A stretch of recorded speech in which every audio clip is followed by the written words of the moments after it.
The confrontation between the two governments also reflects broader geopolitical narratives. Petro has argued that criminal financing networks tied to cocaine distribution operate within global financial systems, including cities such as Miami. He has stated that enforcement must apply not only to cultivators and transporters, but to financial intermediaries who facilitate profit laundering. These statements challenge conventional frameworks that focus primarily on crop eradication and border interdiction. The debate is rooted in decades of history. Colombia's internal conflict involved armed groups, criminal organizations, and state security forces, each operating within complex territorial dynamics. Drug trafficking has provided funding for multiple actors. Efforts to demobilize insurgent groups have included transitional justice frameworks and integration programs. Petro himself participated in an urban guerrilla movement in his youth prior to its demobilization in 1990.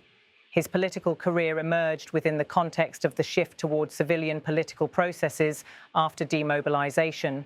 The United States has historically been a central partner in funding and training Colombian security forces. Programs such as Plan Colombia, initiated in the early 2000s, provided billions in aid aimed at reducing coca cultivation and strengthening state capacity.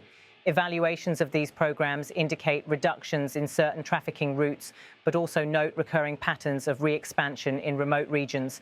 Petro's government contends that structural solutions must address land distribution, rural investment, and state presence in historically marginalized areas. Meanwhile, the public exchange between the two governments continues. US officials maintain that sanctions are a necessary response to insufficient anti-narcotics enforcement. Colombian officials criticize what they describe as punitive measures that do not address economic realities. Observers note that both governments face domestic political pressures. In the United States, the administration has emphasized border security and disruption of fentanyl networks, aligning enforcement narratives with broader domestic priorities. In Colombia, Petro's administration is pursuing social and economic reform initiatives, including healthcare and labor restructuring.